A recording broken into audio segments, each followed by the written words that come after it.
दोस्तों, आज फिर हम हाजिर हुए हैं एक नए टॉपिक के साथ गैस गीज़र के बारे में बताने के लिए कि इसकी वायरिंग को आप किस तरीके से चेक करेंगे कि इसकी वायरिंग में प्रॉब्लम है या मैग्नेटिक डिब्बी में या इलेक्ट्रॉनिक सर्किट में।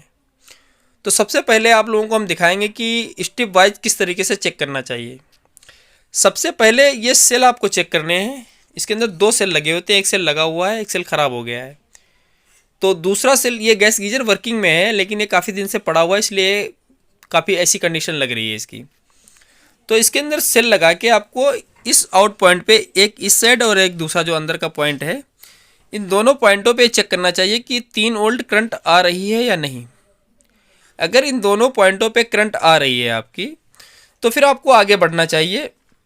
इसके अंदर एक स्विच भी लगा होता है, वो स्विच भी हम दिखाएंगे कहाँ पे लगा होता है। ये देखिए, इसकी ये बॉडी है, ये देख सकते हैं आप लोग, ये बॉडी है। इसके अंदर एक स्विच सा दिख रहा है, ये देखिए। इसके अंदर 2 पिने हैं। इसको हम पलट के दिखाएंगे आपको। स्विच इस तरीके का एक स्विच लगा होता है। अगर आपका ये स्विच खराब हो जाता है तब भी आपका सर्किट चलेगा नहीं। सर्किट प्रॉपर ऑन होना चाहिए, प्रॉपर ऑन नहीं होगा। ऐसी कंडीशन में क्या होगा कि आप जैसे गीजर को ऑन करेंगे तो आपका पानी तो आने लगेगा, लेकिन ना आपके लाइटर चलेंगे और ना मैग्नेटिक डिब्बी की आवाज़ आएगी। तो जब अगर स्विच ख़राब हो आप, तो उसकी तारें ये देखिए 2 हैं। इनको आप डायरेक्ट करके चेक कर सकते हैं। इनको दोनों को आपस में भिड़ा दीजिए कट करके, और दोनों को एक में मिला दीजिए। और मिलाने के बाद फिर आप गीजर को ऑन करेंगे तो आपका गीजर सही तरीके से चलने लगेगा। फिर दूसरा स्टेप इसका चेक करने का बताते हैं हम आपको कि अगर आपका ये सेंसर ख़राब है तो आप किस तरीके से चेक कर पाएंगे कि इसके सेंसर में प्रॉब्लम है।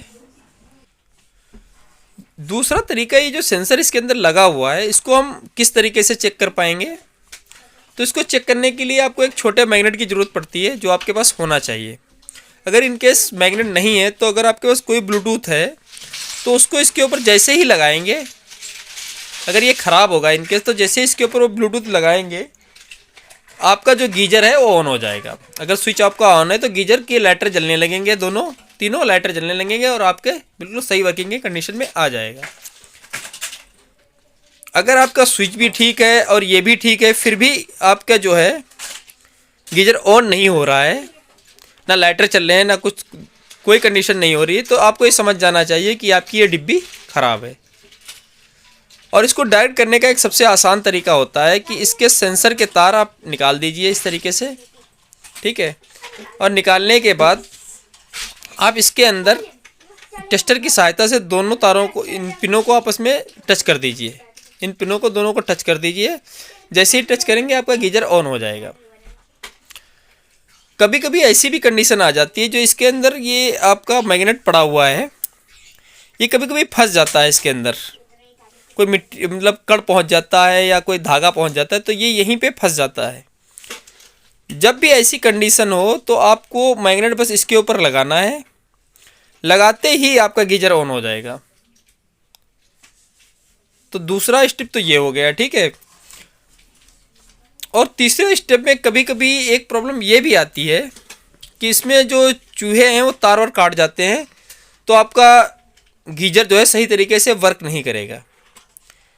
और इसमें जो ये अर्थिंग की तार है, ये तो आप कभी लगाना ही ना भूलें, वरना आप परेशान हो जाओगे। आपकी समझ में ही नहीं आएगा कि गीजर में क्या प्रॉब्लम हो रही है।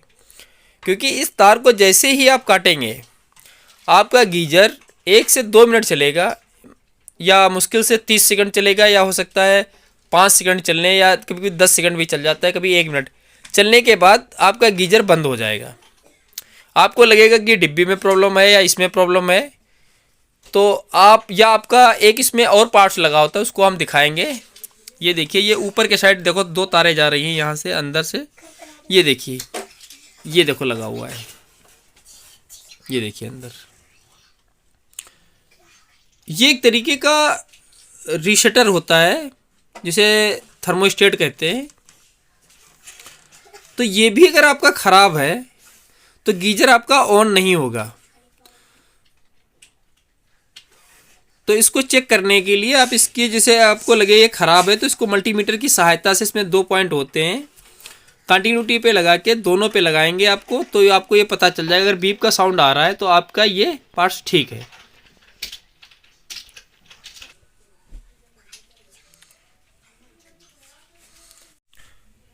ये तो जो बातें इसकी वायरिंग की थी वो मैंने आपको कम्प्लीटली बता दिया है, और इसमें वायरिंग में कुछ नहीं होता है। नॉर्मली बस इसी तरीके से आपका ये गीजर चलता है। नेक्स्ट वीडियो में हम इसके इनलेट और आउटलेट वाटर के बारे में बात करेंगे कि किस तरीके से इसमें क्या प्रॉब्लम आती है। नेक्स्ट वीडियो देखने के लिए आप लोग हमारे चैनल को लाइक शेयर सब्सक्राइब करें। तब तक के लिए दोस्तों बाय बाय।